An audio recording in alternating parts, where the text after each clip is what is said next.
Bismillahirrahmanirrahim. Assalamualaikum warahmatullahi wabarakatuh.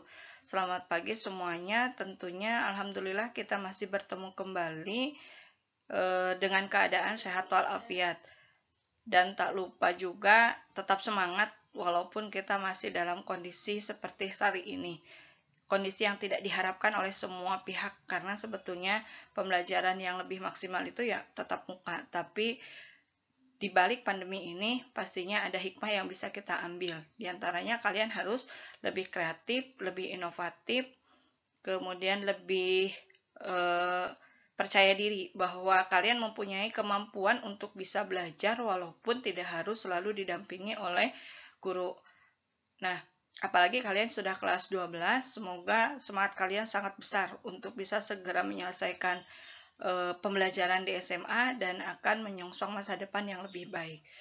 Nah, minggu kemarin kita sudah belajar tentang mutasi. Ada baiknya kita akan mengulas kembali apa yang sudah disampaikan kemarin. Tetapi terlebih dahulu mari kita berdoa bersama-sama agar kita dapat diberikan kemudahan untuk memahami pelajaran hari ini. Untuk berdoa, Ibu persilakan. Ya, berdoa selesai. Terima kasih. Semoga doa-doa kita diijabah oleh Allah Subhanahu wa taala. Nah, tadi Ibu sedikit sampaikan bahwa kita akan belajar bab mutasi. Nah, pengertiannya sendiri kemarin sudah. Kalau bisa dilihat di sini, ini ada sebuah gambar. Ini adalah gambar katak. Nah, di sini gambar kataknya memiliki keanehan. Tentunya kalian sudah sangat lihat, gitu ya. Apa yang bisa dilihat jelas sekali bahwa katak ini hanya memiliki satu mata. Nah, apakah katak ini nanti bisa menurunkan sifat yang berubahnya tadi atau tidak? Kita akan lihat, gitu ya. Nah, di sini kemarin kita sudah belajar tentang pengertian mutasi. Untuk pembelajaran mutasi sendiri, kita bisa lihat peta konsepnya, apa saja yang akan dipelajari. Diawali dari pengertian mutasi, jenis mutasi, kemudian mutagen, klasifikasi dari mutasi, kelainan pada manusia akibat mutasi, dan mutasi dalam mekanisme evolusi. Karena mutasi ini merupakan salah satu mekanisme untuk terbentuknya sebuah evolusi dari makhluk hidup. Kita akan mulai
dari yang pertama, yaitu pengertian dan macam mutasi. Sebetulnya pengertian kemarin sudah ya. Nah, kita lihat nih. Sebelum kita menarik kesimpulan apa yang disebut dengan mutasi. Perhatikan gambar berikut ya. Ini gambar yang pertama.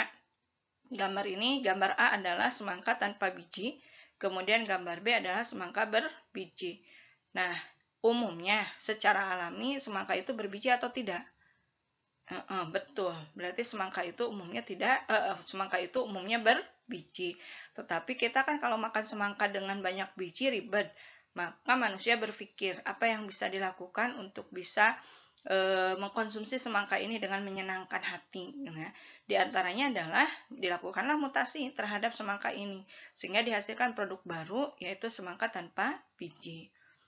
Kemudian gambar kedua, ini gambar apa? Ya, betul. Ini adalah gambar manusia, gitu ya. Samakah dengan kita? Tidak, gitu ya. Alhamdulillah kita masih manusia yang normal.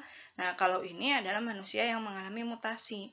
Apa bedanya dengan kita? Ini bisa terlihat jelas ya, bahwa di sekitar wajahnya dengan telinganya ini ditumbuhi oleh rambut-rambut halus.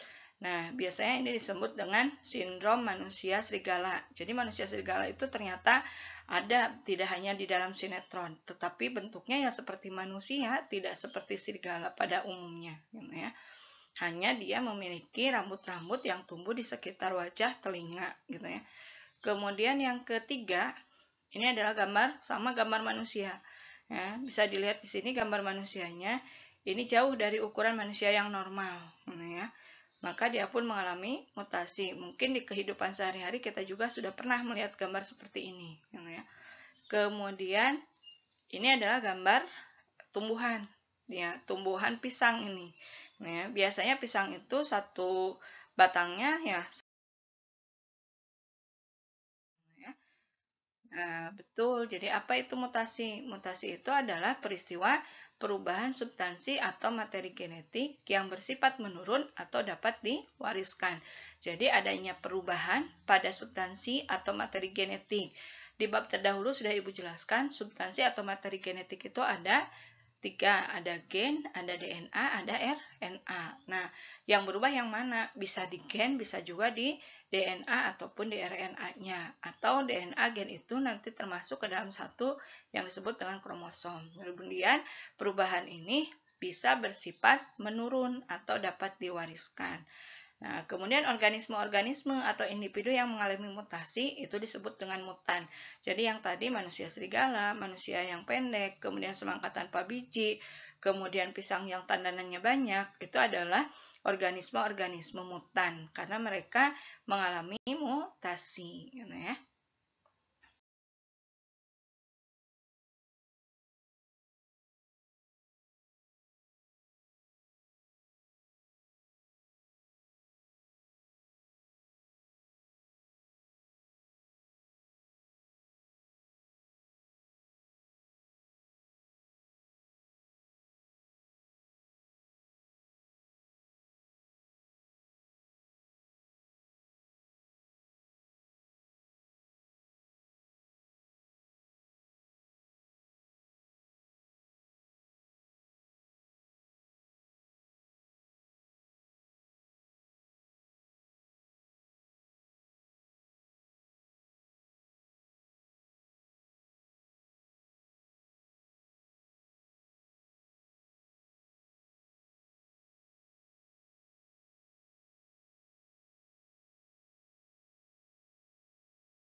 Kita lanjut ke yang berikutnya karena ini sekilas dari yang kemarin sudah dijelaskan.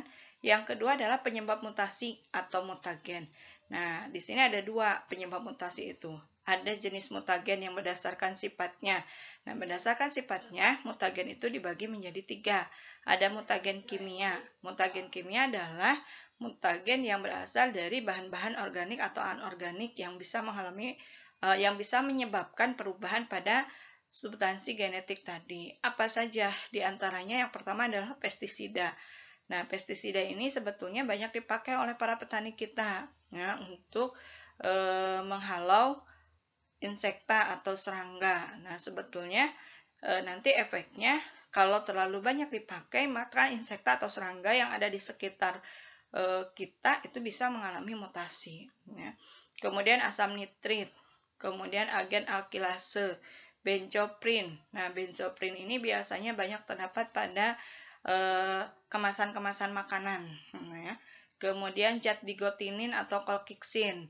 Kemudian hidroksiamino. Nah, ini semua disebut mutagen kimia, bahan-bahan kimia baik organik ataupun anorganik yang dapat menyebabkan mutasi.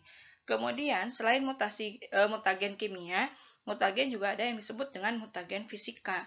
Nah, di antaranya mutagen fisika itu berupa suhu yang tinggi. Jadi, suhu yang tinggi itu bisa menyebabkan mutasi ternyata. Maka dari itu, global warming atau pemanasan global yang dapat menyebabkan suhu permukaan bumi menjadi lebih tinggi, itu efeknya atau dampak kedepannya dikhawatirkan dapat menghasilkan mutagen-mutagen baru, gitu ya. Mungkin manusia juga akan mengalami mutasi akibat dari suhu yang tinggi ini. Kemudian sinar-sinar yang berenergi tinggi, misalkan sinar X. Nah, itu sebabnya wanita yang hamil itu tidak boleh di ronsen, karena dikhawatirkan sinar X yang dipakai untuk. Yang kedua, penyebab mutasi atau mutagen berdasarkan sumbernya. Nah, kalau berdasarkan sumbernya, ini terbagi menjadi dua. Ada mutagen alamiah, kemudian ada mutagen buatan. Mutagen alamiah itu tersedia di alam, seperti sinar matahari. Jadi sebetulnya sinar matahari itu di fotosintesis kan Ibu jelaskan banyak spektrumnya. Nah, tidak semua spektrum matahari itu bisa dimanfaatkan untuk proses fotosintesis. Malah ada sebagian sinar-sinar dari matahari yang justru akan menyebabkan mutasi pada tubuh kita. Jadi berjemur itu harus sesuai dengan waktunya, tidak berjemur itu dengan seenaknya, karena sinar matahari yang masuk bukan menyehatkan tapi malah bisa jadi menyebabkan mutagen. Kemudian sinar ultraviolet. Nah, ini sinar ultraviolet tentunya berasal dari sinar matahari salah satunya. Makanya di produk-produk kosmetik itu kan banyak terdapat anti ultravioletnya ya sebagai tabir surya. Untuk apa? Untuk menghindari terjadinya mutasi pada bagian kulit kita. Nah, sebetulnya kita mah sudah sangat terlindungi apalagi untuk ukti atau muslimah ya karena kita menggunakan pakaian yang panjang, kemudian semuanya tertutup. Nah, itu kan sinar matahari tidak langsung menembus kulit, tetapi menembus dulu bagian daripada kain. Maka kita sudah sangat terlindungi sebetulnya. Kemudian unsur radioaktif yang ada di alam. Ini mungkin dari contohnya bom nuklir yang terjadi di Jepang, di kota Nagasaki, gitu ya. Itu menyebabkan organisme-organisme banyak yang mengalami mutasi. Kemudian virus dan bakteri. Ini juga hati-hati, virus dan bakteri bisa menyebabkan mutasi pada makhluk hidup. Nah, untuk yang kedua adalah mutagen buatan. Ini yang biasa dipakai oleh manusia, seperti tadi, menciptakan atau menghasilkan semangka tanpa biji. Maka itu menggunakan mutagen buatan. Contohnya, kita akan lihat klasifikasi dari mutasi. Nah, mutasi berdasarkan sumber asalnya itu terbagi menjadi dua. Ada mutasi alamiah atau mutasi spontan, yaitu mutasi yang terjadi dengan sendirinya. Jadi ini terjadi ujuk-ujuk gitu ya.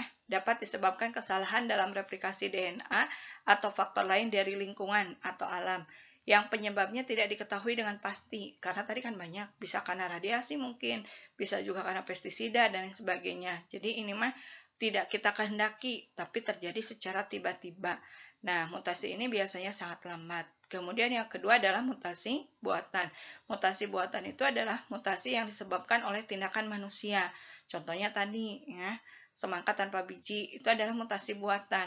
Nah, contoh pemakaian bahan radioaktif dalam bidang kesehatan, penggunaan zat adiktif dan pengawet makanan kimiawi, penggunaan alat-alat elektronik tuh ya. Jadi kalau kita terlalu banyak terkena radiasi HP, dikhawatirkan bisa terjadi mutasi juga. Nanti kita menjadi mutan gitu ya. Pembuatan tanaman poliploid dan pemakaian narkotika itu bisa menghasilkan mutan-mutan baru. Nah, di televisi sering ya dilihat ada zombie gitu ya. Zombie itu adalah mutan gitu ya, hasil dari buatan gitu ya.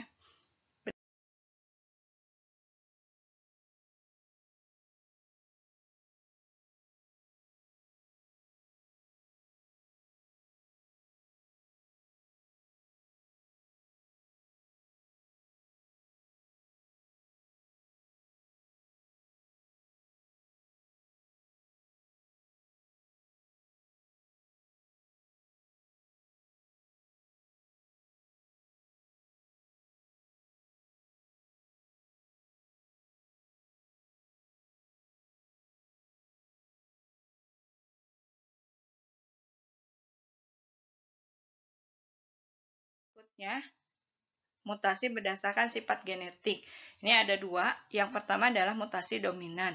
Mutasi dominan itu adalah mutasi yang mempengaruhi keadaan genotip dominan, homozigot, dan heterozigot. Jadi mutasi ini muncul kalau dia dominan, baik dalam keadaan homozigot ataupun dalam heterozigot.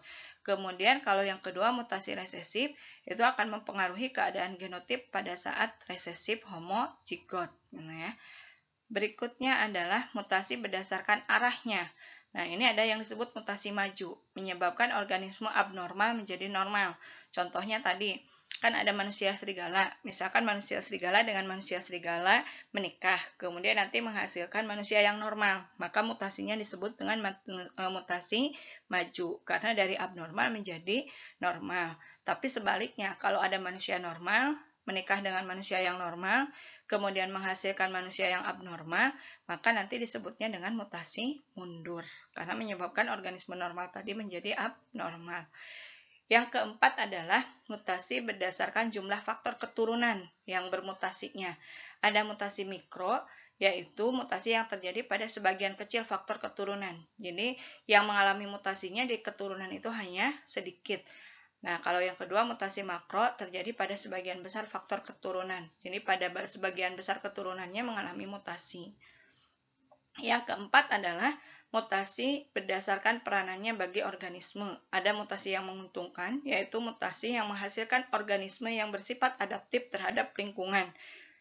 Seperti halnya tadi, semangka tanpa biji itu mungkin menguntungkan. Ya. Kemudian ada mutasi yang merugikan, menghasilkan organisme yang bersifat tidak adaptif terhadap lingkungan. Nah, itu klasifikasi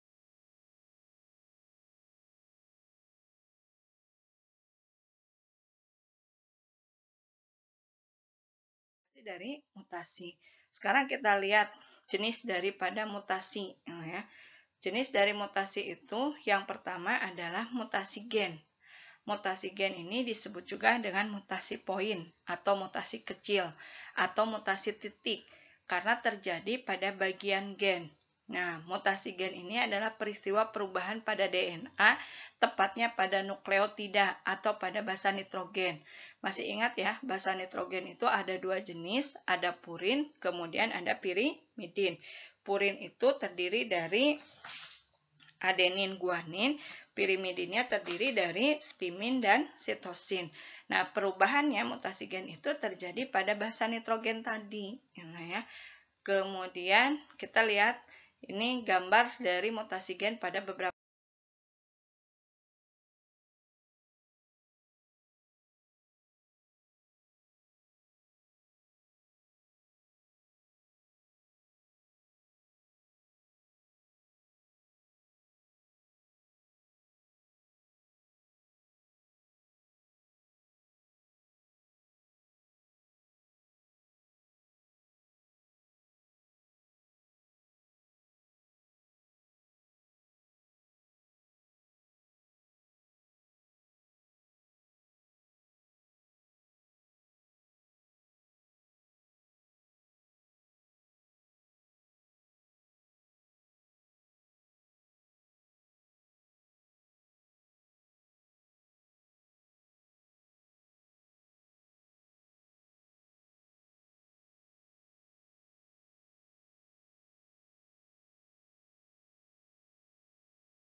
organisme. Ya. Ini bisa dilihat apa bedanya? Betul. Ini adalah kelinci yang tidak biasa. Ya. Biasanya kelinci itu bulunya atau rambutnya berwarna abu, putih, coklat, gitu ya. Tapi ini belang-belang, ya, seperti harimau, ya. Padahal ini adalah kelinci. Tapi dia tidak mengubah struktur secara umum, ya, hanya rambutnya saja. Ya, jadi dia hanya di bagian rambut, gen pada rambut, gen yang lainnya tetap. Ya. Kemudian tadi ini juga sama, tidak menghasilkan manusia baru yang berbeda, tetap manusianya seperti manusia, hanya di bagian muka saja perbedaannya. Nah, karena hanya ada di bagian tertentu, maka disebutnya mutasi titik. Gitu ya. Ini juga sama, mutasi titik atau mutasi gen atau mutasi kecil. Nah, ini yang ketiga adalah manusia yang kulitnya itu elastis, bisa ditarik seperti karet ya. Ini kulit bagian perutnya ini bisa ditarik-tarik seperti karet ya. Ini juga sama merupakan mutasi gen karena hanya di bagian kulit saja dan kulit perut, tidak ada di bagian yang lainnya. Bagian yang lainnya tetap normal. Kemudian yang ini juga mutasi gen ya. Apa di sini dari kulit albinonya ya. Dia mengalami mutasi gen ya. Jadi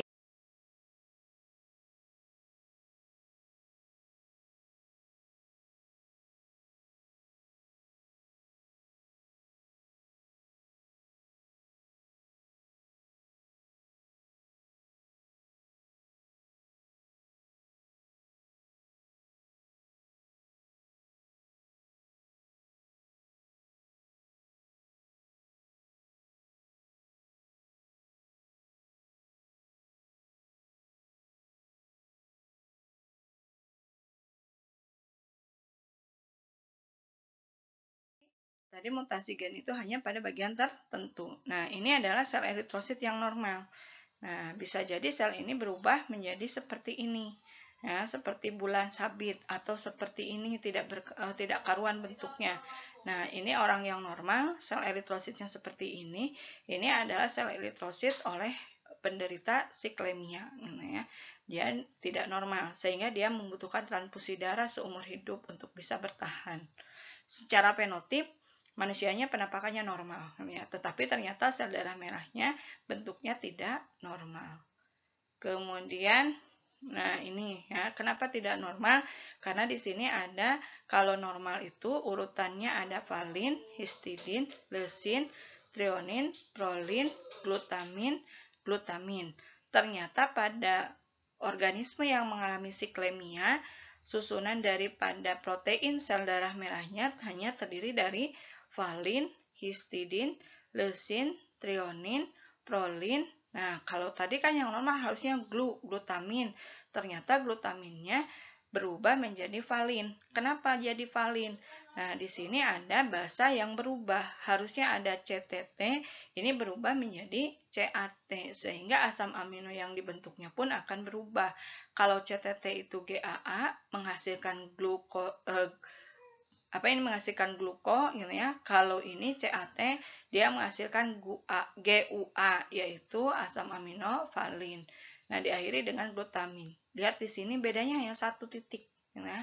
Hanya beda T diganti oleh A. Maka asam amino yang terbentuk akan menjadi berbeda. Ini disebut dengan mutasi gen atau mutasi titik atau mutasi kecil.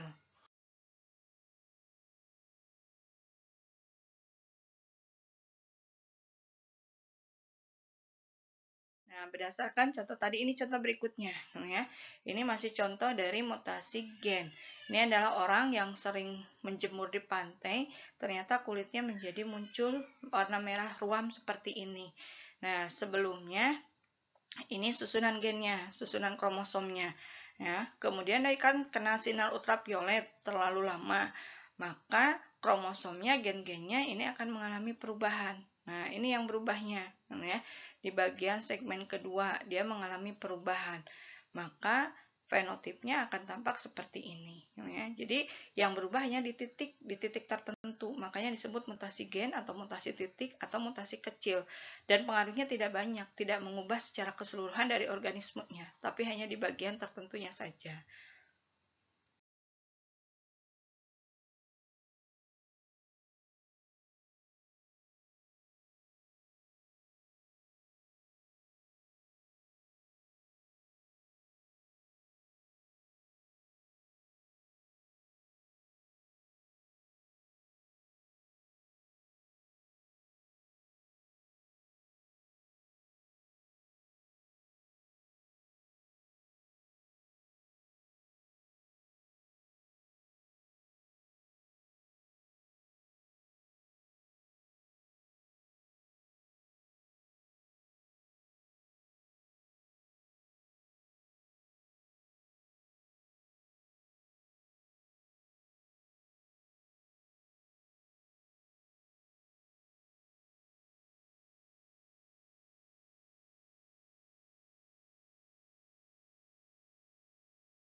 Nah, berikutnya, mutasi tingkat gen itu ada 3 macam. Yang pertama adalah mutasi akibat perubahan jumlah basa nitrogen. Jadi basa nitrogennya bertambah. Misalkan awalnya ada 30 basa nitrogen. Ingat ya, jumlah basa nitrogennya awalnya 30. Kan 3 basa nitrogen itu menjadi 1 asam amino. Berarti kalau ada, bentar ya, Ibu lihatkan di sini. Masih ingat ya kemarin kalau ada 3, misalkan AAA, AAA. Ini kan menjadi 1 asam amino. Nah, ini bisa berubah ketika ada perubahan dari jumlah basa nitrogennya. Bukan berubah, maksudnya ini bisa mengalami mutasi ketika terjadi perubahan pada basa nitrogen. Misalkan terjadi duplikasi atau penggandaan. Ternyata yang ini, misalkan Ibu kasih lagi, tadinya kita punya 2 asam amino nih. Misalkan di sini ada G, ada U, ada A. Nah, ini kan ada yang ini 1 ini ya. Jadi yang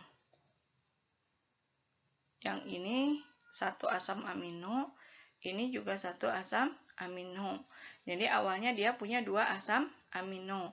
Ternyata mengalami mutasi, mengalami perubahan. Apa perubahannya? Perubahannya yang pertama adalah duplikasi atau penggandaan. Nah, misalkan ini hasilnya ada A,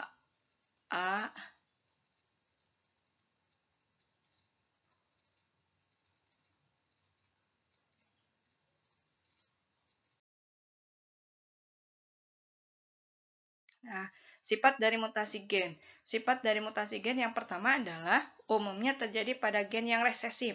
Ya, pengaruhnya tidak tampak dalam keadaan heterozigot kecuali jika yang terkena mutasi gen yang penting atau vital akan bersifat letal.